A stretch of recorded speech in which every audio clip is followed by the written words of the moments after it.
Are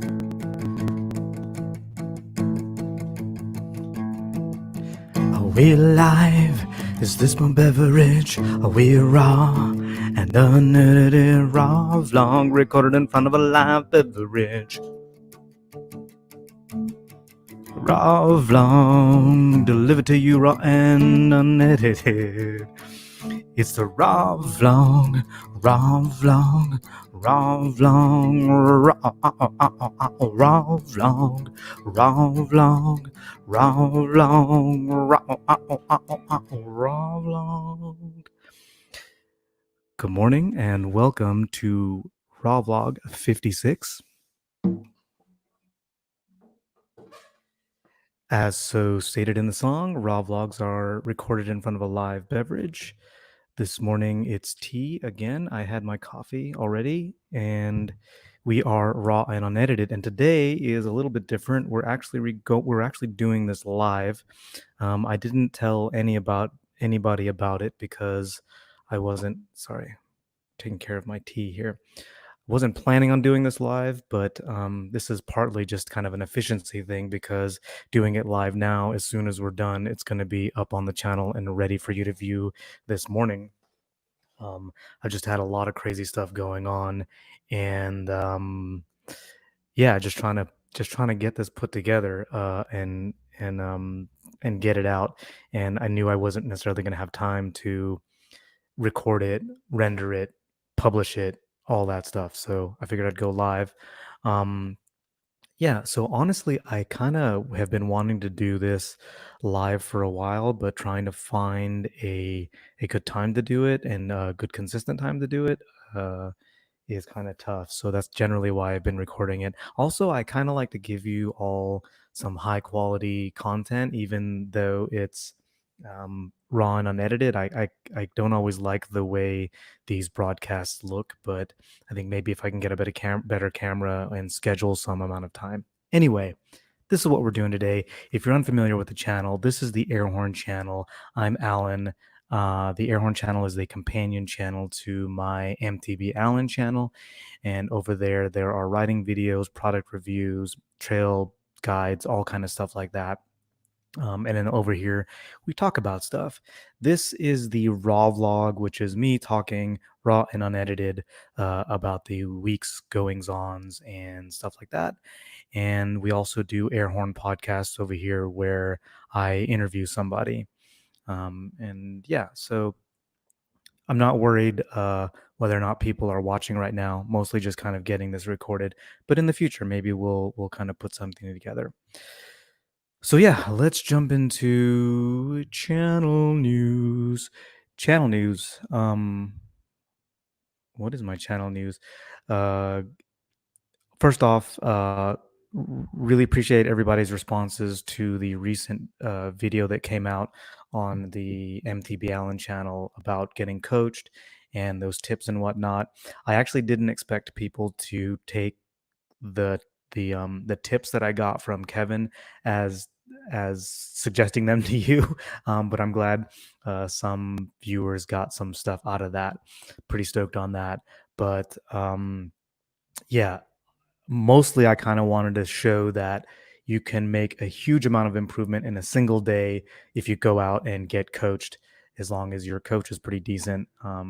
Yeah, just having somebody watch you and then give you like key points, give you specific things for you is really awesome. There's a ton of videos out there on turning, on jumping, on all kinds of stuff, and those are all really helpful. But there's really nothing like the human eye, a coach's eye watching you and then helping you out and giving you tips and suggestions.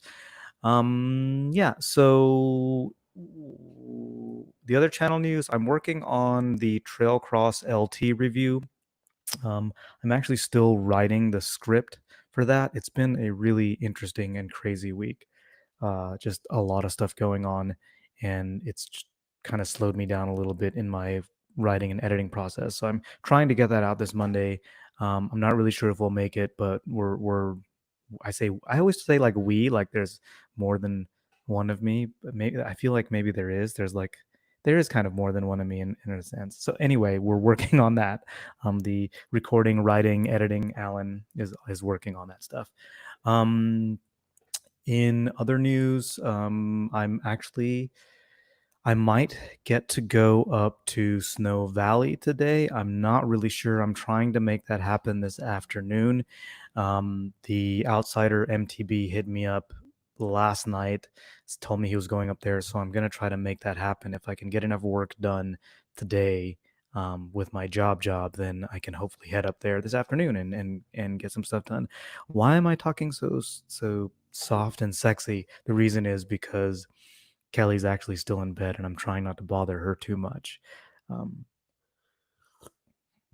I don't know if I have any other news. Um, yeah, let's jump into our race run segment. I don't really have um, much to say today. I've been thinking about. Well, this is what I'll say. I've been trying to come up with metaphors that kind of open our discussion up about race and ethnicity, and been trying to use metaphors drawn from our shared mountain biking experience.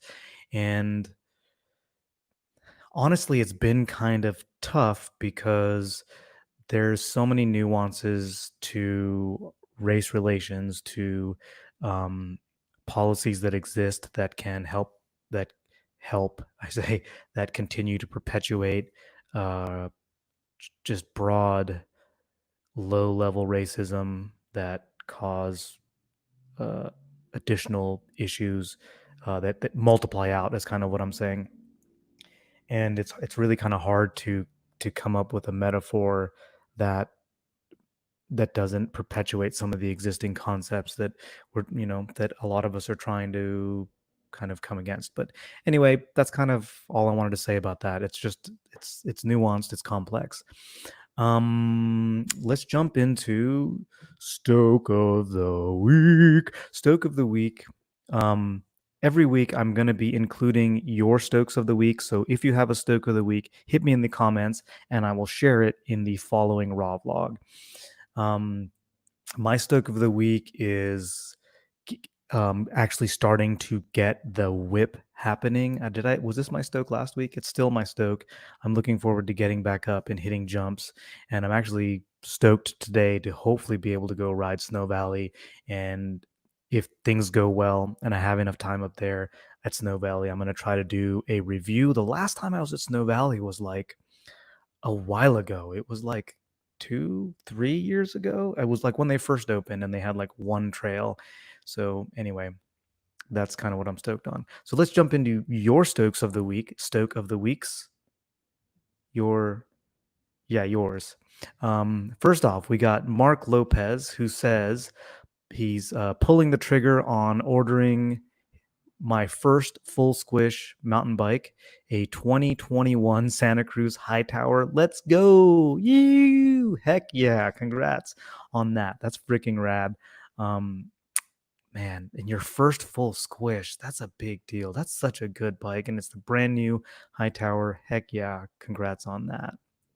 Um, Dave Landrigan.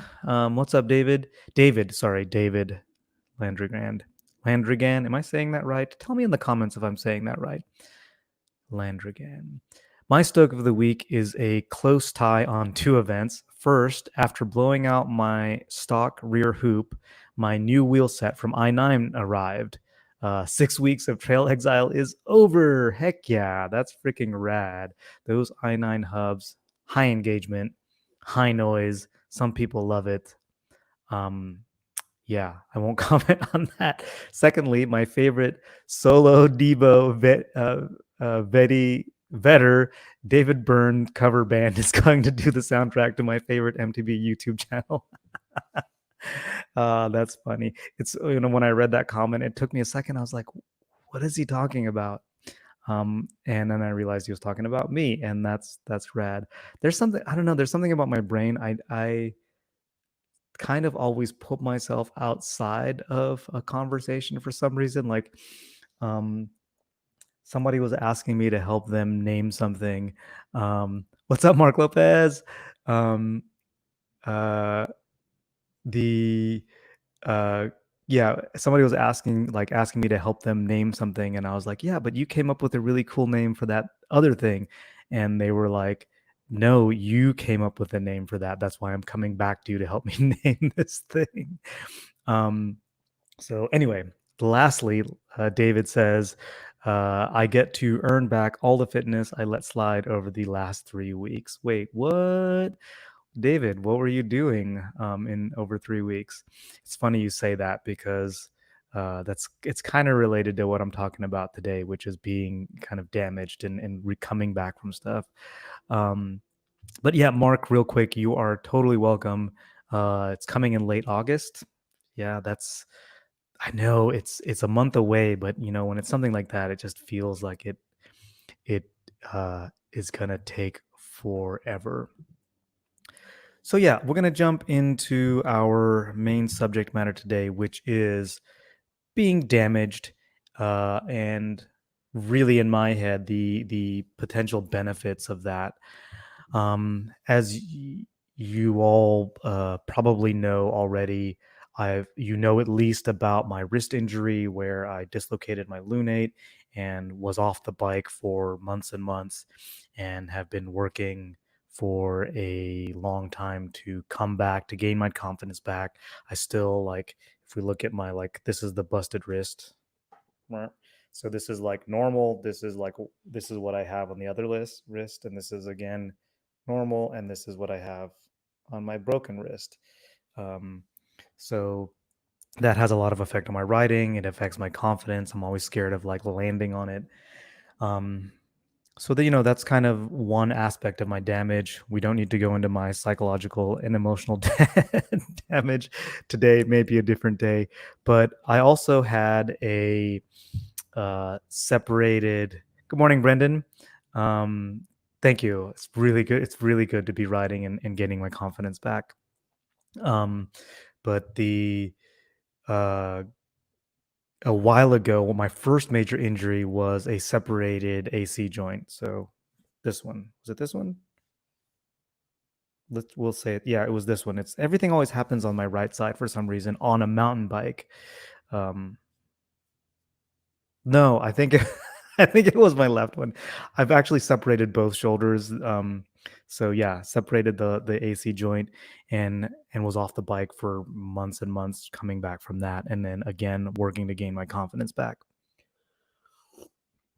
And I think it's easy for if hopefully you've never had a major injury, and uh but if you ever have one, or if you've had one, that there's a whole process around it, and you go through a lot of emotions. There's a lot of ups and downs, but i'm kind of I'm the guy that's always trying to find, I don't want to say the positivity. I'm not always trying to find positivity in things. I'm always trying to find the utility in things. Like, how can I use this as raw material for making my life, making me better, and then also just generally making me a better human being. And for me, one of the core aspects of being a good human being is a deep sense of empathy. Um, and when you experience damage, when you experience trauma, uh, you uh, it seems like there's obviously a lot of ways to take that, but it seems like the two main ways I see people take that is they will externalize it and kind of find people they want to blame. So if I go down on the mountain bike in a turn, I can either go like, "Oh, it's so loose here. I wish the trail builders would work on these trails more." Um, or you can internalize it and be like, "I need to get better at working on doing turns when it's dusty or when it's loose or rough or like that, and I need to improve my skills." So you can those are two, like, obviously we're talking very coarse grain, but those are two kind of like polar opposite ways of coming at things. um Brendan says, oddly, you tend to put the same hand out or fall towards the same way. Broke my left wrist twice, sprained it once skateboarding, snowboarding. Yeah, it's funny you say that because um this whole That's all scar material from skateboarding, from just like constantly like landing on this side. I'm also goofy foot. Actually, that's a kind of a weird thing. I don't know about you, but I'm goofy foot on a skateboard, but I'm regular foot on the mountain bike, meaning my left foot pedal foot, like is there, my pedal hand, my left foot is forward on the mountain bike.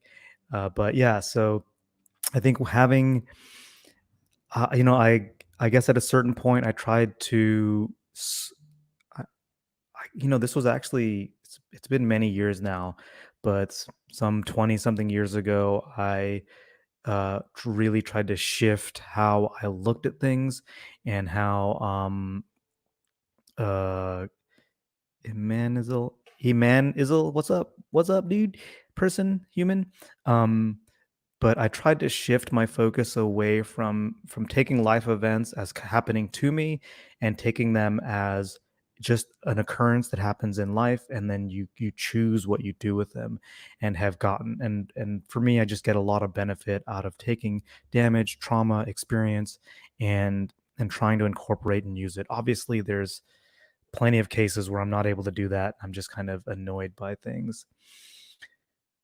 But a lot of that builds more empathy. So when I'm uh, on the trail and I see somebody, and I want to judge them for how they're riding or what they do, um, I try to like step back and come from a point of understanding, and then also try to find some sort of common ground. It's so funny because it's easy to forget where we come from. I was looking back at when I was doing the uh, changes that Party Wave to Westridge has been through over the last 4 years, 3 years, 20. Anyway, looking back at those changes, I had to go back through all my old footage, and I have like images of me when I first started riding at Snow Summit. And it's funny because when I'll see somebody on the trail and I immediately sometimes want to judge them, you know, and send a photo of them to Kooks of Summit, and then I have to reflect and go like, but that was me. That was me just a couple of years ago, and it wasn't that I was uh, any less of a human being, and it wasn't that I deserved to be on the mountain any less than anybody else. It's just that's where I was at the time. You know, I was buying any of the on sale stuff from Jensen USA, and I was um, doing what seemed practical to me at the time, and that made me look a certain way and appear a certain way. But now I have empathy, uh, for that person. But I think more broadly, uh, what I find happens from deepening your empathy is, yes, Mark, I'm referring to the Jerry. Yes, I was 100% a Jerry, and I think we all go through that phase. And I think it's funny that like we can like point at other people and go like, "Oh my god, look at that freaking squid," where really we're kind of pointing at our past selves, and maybe that's kind of what we're dealing with, is we don't want to admit that. But yeah, but by being more open to, to being aware of that, of where we come from, and having empathy, I think you can get to a point where you can deepen your empathy such that you don't even really need to understand where the other person is coming from. You can just have a standing uh, credit for that other human being. I actually, where this comes into play for me as a YouTuber, I get, you don't always see these because these comments, I get a lot of like, um, uh, how should I put it? I get a lot of like crappy comments, but a lot of them get flagged by YouTube. Like they can tell that it's an abusive comment. If there's a lot of like profanity, like not all profanity, but if there's a ton of profanity in all caps or just that sort of thing, they get flagged. But I do still see the comments, and it's really easy for me to respond and be like, "What is going on with this person?" and and just wanting to like come back at them. But that's usually my gut reaction. And then what I try to do is come back and go like, well, I don't know where this person is coming from. I don't know where they're at in their lives. I also don't know how they're consuming this content, and that all plays into how they're responding to the comment, or sorry, to the content. And then they give me this weird comment. So I always try to understand where they're coming from. And even though I don't necessarily respond, and sometimes the comment never actually shows up in the thread, uh, I just try to use it as a way to understand. Um, and yeah, like Emanizel. How do I say it? Emanizel. Yes, we all have our own road to improvement. And that's kind of what's like beautiful. It's, it's part of your experience.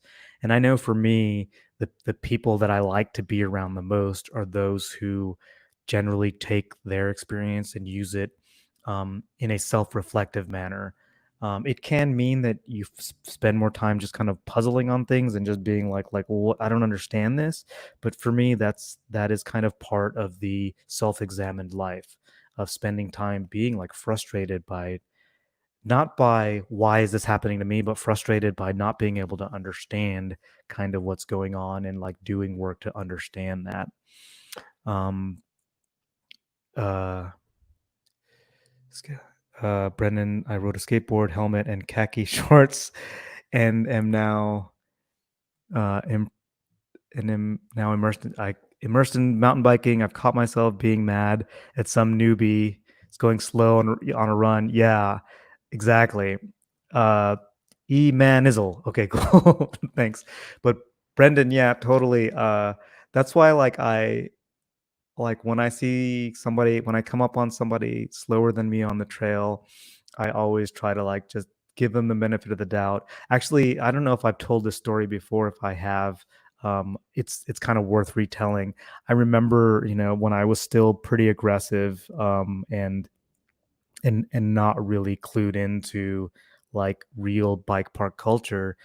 I came across somebody, actually two riders were in front of me, and they were just going so slow, and I was like, um I was at the time I wasn't doing the kind of encouraging talk to somebody in front of me. I was just like, I just had yelled out "Rider!" like when I'd seen them, and then maybe I did once again, and then I didn't say anything, but was doing that thing where, I know you've maybe experienced this, where like the faster rider is like coming up on you, and you can hear them like purposefully skidding their brakes to kind of tell you that they're like basically tailgating you. And I was doing that, and when we finally got to the bottom, out of the trail, this was Party Way of the West Ridge. When we finally came out, um, uh, I kind of heard them talking, and what I discovered by kind of eavesdropping a little bit was the guy in front, um, was coming back from a really serious injury. I don't remember the injury. I think it was maybe like a spinal injury or something like that.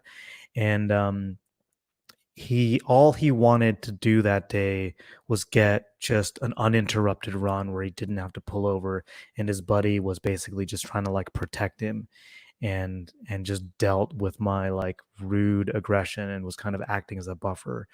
And like, first off, kudos to that rider for like being there for his buddy. Kudos to that guy for getting back on the bike and coming back at it.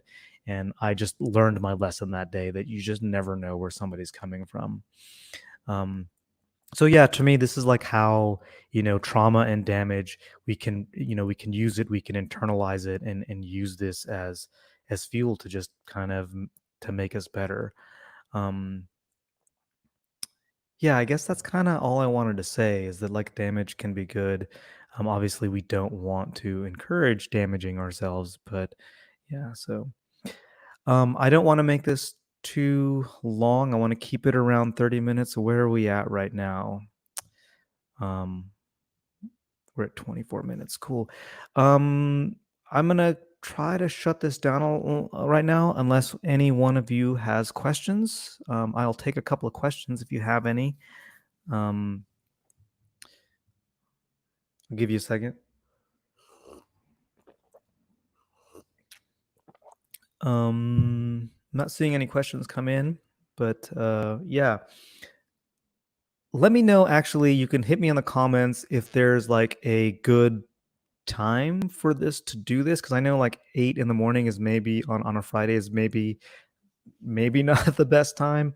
But I can maybe try and schedule these. I might also schedule some live ones on the main channel, and then um, see kind of how that goes, and then store them here. I'm not really sure. I'm still just kind of playing with this. I do like how efficient this is, that like this is done like once end the broadcast, we are on the channel, and then everybody has access to it. All right. Well, I'm gonna. Okay. Whoa, Mark, coming in right at the last second. X, what are your top 3 trails in SoCal, excluding bike park trails? Oh man. Top 3. The I got to say TNA, also known as Laguna Ridge, super fun, flowy at the top, chunky at the bottom. It's like how I like my peanut butter, smooth and chunky. Um, uh, Cool. Imanizel. Another trail in SoCal. I love Shoots Ridgeline, Santiago Oaks. I know it's like so fast, but it's one of those trails where like I get started, and by the time I get to the bottom, I'm just laughing uncontrollably because I'm just so stoked on it. And and this isn't in order of preference. This is just kind of how I'm thinking of them. And the third trail in Southern California, um, that's not in a bike park. Uh, I'd probably say the luge. Again, it's really fast, but again, when I get to the bottom, basically, I'm naming the trails that when I get to the bottom, I just have lost my mind. I've like in a good way, and yeah, so yeah, I did say TNA. Why do I ride? Why? Why are you, Brian? Are you asking me why I don't ride more LA trails? Um, I'm guessing that's kind of what you're asking. Mostly because I don't know them. I'd love to go. I don't know if this is considered an LA trail, but I'd love to get back to El Prieto. That was super fun. But I actually just kind of don't know my way around, and I'm not as adept at planning out a route on my own as like the outsider MTB is, Tony. Um, but yeah, E-Man is. We spoke about Crafton. Um, it's bro, for a newbie trying to work on stamina, it's perfect. Yeah, 100%. Um, uh, that's actually what I used to do at Crafton. I used to go like, what is it? Is it is it hawks? 3 hawks? Three birds and Thunderbird and hawk, right? Or something like that. But I used to do laps on that. I used to go up and just kind of like try and stay in a slightly harder gear and just work on my pedaling fitness. Um, just so that I could like kind of keep up with the people I was riding with. But yeah. Um, cool. Thanks, Mark. But yeah, I would love to kind of find my way around more LA trails. I know there's a ton of good ones. Um, I think like Tony and I have talked about like, pairing up and just kind of doing a route, like him planning it out, and then us kind of hitting that up pretty soon. 3 hawks and T-Bird. Yeah. Okay. Um, what's up, Gons?